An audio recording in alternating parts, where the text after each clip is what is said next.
This is the eagle nest I was telling you about.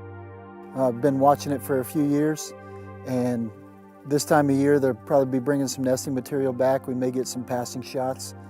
A lot of waterfowl, so they may be on the hunt as well if we get lucky. Yeah, I can hear geese and ducks on the river right over here. The bald eagle is a contrasty color. It's a very dark brown for 90% of his body, and then you have a bright white head and a bright white tail. So trying to get an exposure for this in very contrasty light is quite a challenge.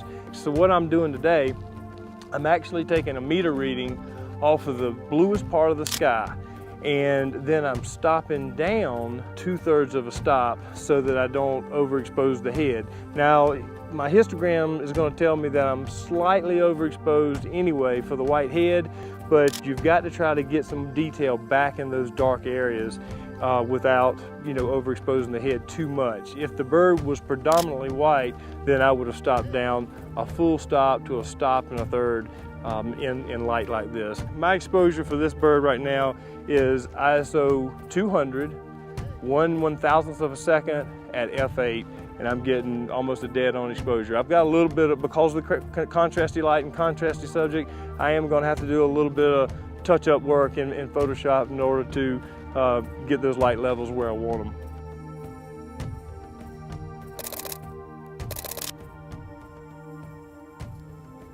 Great bank shot. This is a great opportunity to utilize autofocus. You've got no obstructions, clear sky. Whatever focus point you choose, you want to try to keep it as best you can on that bird's head. With a little practice, following the flight path is going to become a lot easier.